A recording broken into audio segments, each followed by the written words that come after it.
What's going on, YouTube? So today we'll be talking about investments. We're gonna be taking a look at some investments that I made and that I made some profit off of other videos that I've done in the past. So if you watch some of those videos all the way through, you probably got this insight. If not, this is gonna be a reminder. So pay attention. Make sure you watch the entire video. You might miss something if you don't, because we made a couple 100,000 stubs today and we weren't even home pretty much for it. So came home and made some stubs. That's a pretty good day. As you guys know, the King Griffey Jr. came out. Is the card the greatest? No. But is the program an L? No, it's not, because we made some stubs off of it. So definitely not an L program for us regardless. The card was the second half hero. Once I knew it was a second half hero, I kind of knew the card was not going to be the greatest. We'll have to wait for like a milestones or a signature series or an awards card or some type of card for King Griffey Jr. that will be a lot better. But if you notice, when you go to a program and you go to other programs and you look at his program, there's a lot going on. Could have made more stubs had I known this, but there are White Sox, Reds, and Mariner missions. 750 parallel XP with the Reds, 750 parallel XP with the White Sox, and then 1500 parallel XP with Mariners, and then home runs with Mariners. Also, for exchanges, you could exchange the Reds players or the Mariners players or any AL West teams, which means you can go in and get some of these cards from those teams, and they've went up significantly in prices. We're not looking at live series, because live series, if you invest in live series, they could go up, they could go down in roster updates. So we don't invest in those ones. We invest in collection cards that don't go down. So if you get a card at 10,000 stubs, because it quick sells at 10,000 stubs, it's not going to go down. Similar to this Matt Brash, if we take a look at this card, you'll notice something. He was 10,000 stubs a few days ago, and he went up tremendously today when the new collection came out. We were picking up this card for quick sell value at 10,000, maybe 10,004 stubs, 10,005 stubs. We got like 13 or 4 of them, and we sold him for like, I think 17, 18,000 stubs. Apparently I should have waited, because now he's going for 27,000 stubs. So I had a lot more potential to make more stubs with this card, and I missed out because I sold him a little early. But you'll see that I sold him. We go down here, I have a bunch of buy orders in for some potential guys. We sold him for 16.9. We bought him for 10,000 stubs, so we made a lot of profit. 5,000, probably like 5,000 stubs per card. So 5, 10, 15, 20, 25, 30, 35, 40, 45, 50, 55,000. 60,000 stub profit just off of Matt Brash. And then there was another one. There's another one. There is Dylan Moore. He's going for like 17,000. We also got him at 8,000 stubs. So if we take a look at him, let's see if we got any of him sold. As you see in the marketplace, he was 8,000 stubs. So when we click on him, we'll go ahead and look at it. Completed orders. Did any of Dylan Moore go through? They did for 13.5. We were selling them for. Now he's going for 17, so we missed out on him. So 13.5, about 11. So we made about another 3,000, 6,000, 9,000, 12,000, 15,000, 18,000, another 21,000 stubs off of him. And then there was some more that I was like, you know what? I'm just going to take some chances. And I don't think I've sold all these yet. But we also got Jonathan India. We got him for 10,000 stubs. As you can see, his price is around 16,000 stubs. So we can sell him for around 16,000 stubs. And I think we did sell some of him already. Let's go ahead and take a look. Completed orders, Jonathan India. We were selling for 17.5, so 15,000. So we made 5,000, 10,000, 15, 20, 25,000 stubs off of him.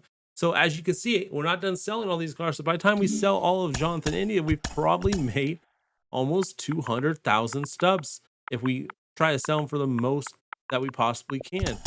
And we had potential to make way more if we just wait on Matt Brash, because his price significantly increased because of this new King Griffey Jr. collection. Whether it's not an excitable card, it's still a great program because we were able to make so many stubs off of this guy. It's unbelievable. And this is what I tell you guys.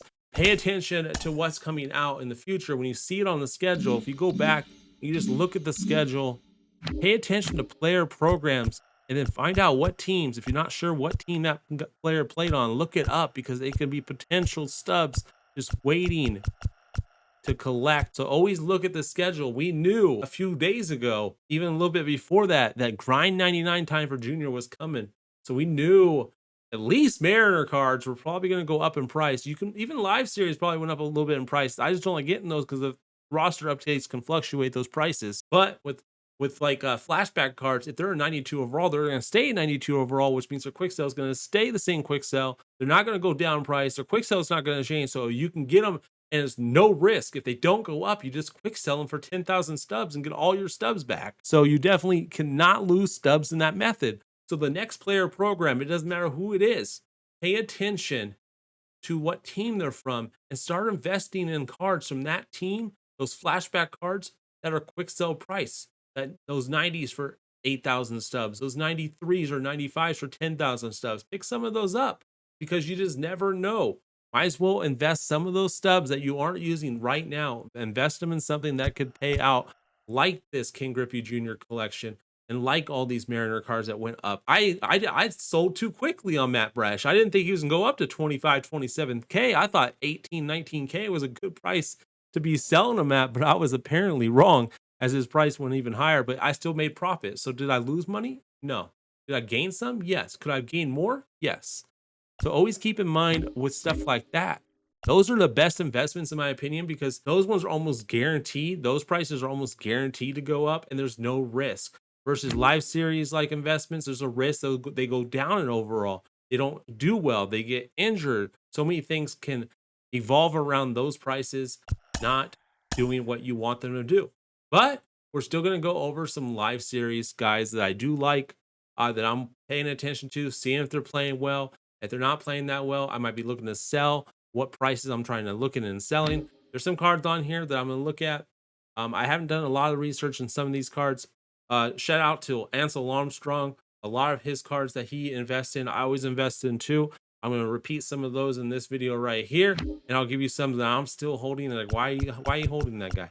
A lot of these might be from some other people that I've noticed, but first one up is Jose Trevino. We got him on the roster. He's been playing pretty good. Now his price is what, about 100 over quick sell. You can get him for quick sell price route 900. So if he's playing well, he's not going to get a downgrade, risk-free investment. You can get him for 900 stubs right now.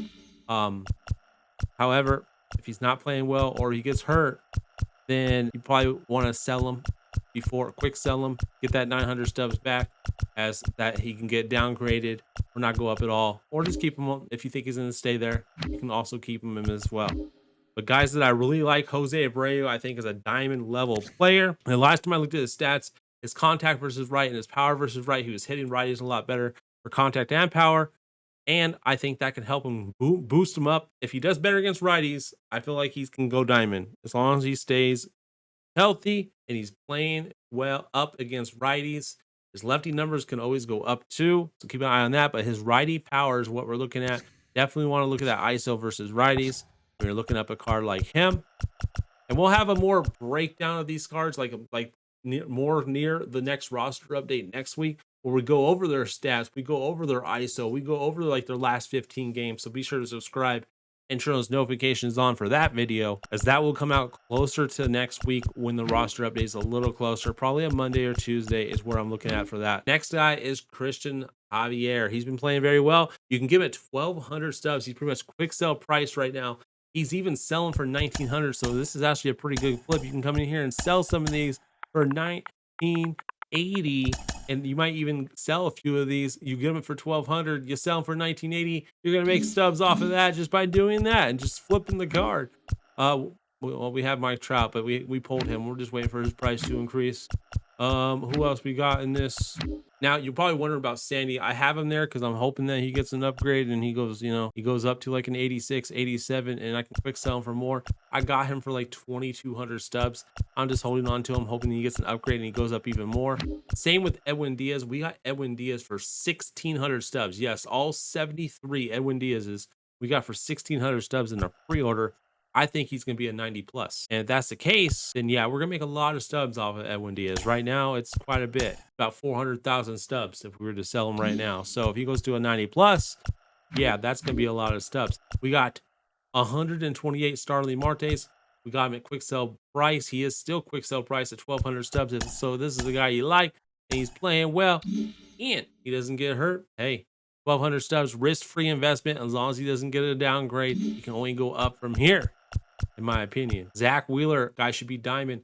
His last start, not the greatest, but not the worst. I still think that he has diamond potential. We got him around 1,600 stubs. Paid a little over quick sell price, as quick sell is 1,500 stubs, but still a 1,600 stubs. Definitely, if you can go diamond, that's 3,000 stubs. That's 1,400 stub profit per card on Zach Wheeler. So definitely like him going diamond in the next update. He's like one of my favorites for going diamond in the next update so far. That could change as we do have a lot more days left. Hunter Renfro, probably going to be a sell. He's been fluctuating between 2,000 stubs and 2,200 stubs. I got him at quick sell price. He is still quick sell price at 1,500. I'm gonna probably just start selling these off, quick selling them off a little bit.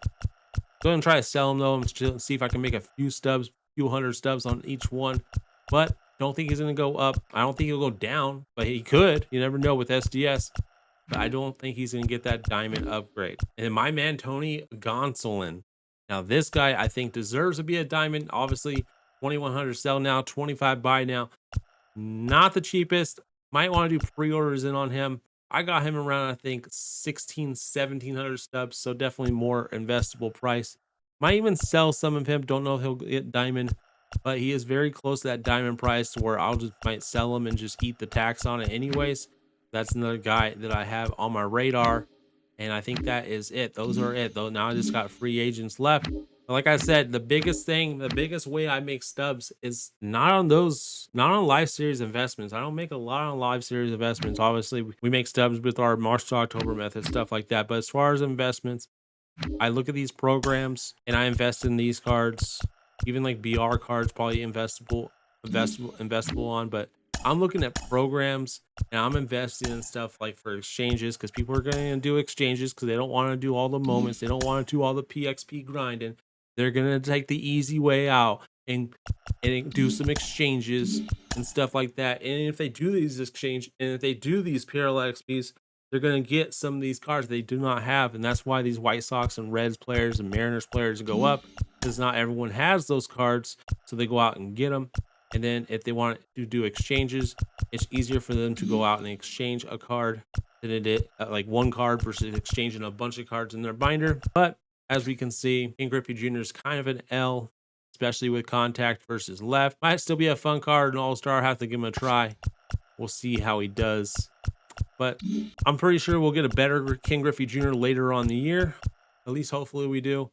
And hopefully you guys get some of this information and it helps you out in the next player program, so we've got King Griffey Jr. so far. We've had David Ortiz. We had one more. We had Lou Gehrig, and that's about it. Those are like the three big ones that we've had so far. Lou Gehrig program, David Ortiz, and the King Griffey Jr. Oh, and the Mini Minoso program. So all these programs, those prices went up on those cards. So pay attention to any programs. Pay attention to the MLB schedule on the game. See what new cards are coming. See if there's any programs coming. Get a mental picture of what that program looks like. If it's like an August monthly award program, look at it. Is there anything in there that can possibly fluctuate the market up or down, and take advantage of those type of things? Doesn't always have to be like a player program. It could be a monthly award program.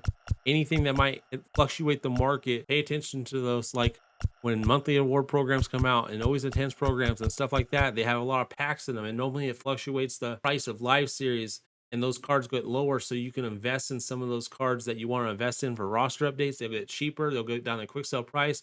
So that's the day to buy those cards and then sell them later on. Anyways, I hope this helps you out. Subscribe if you're new, turn those notifications on. I'll see you guys in the next one.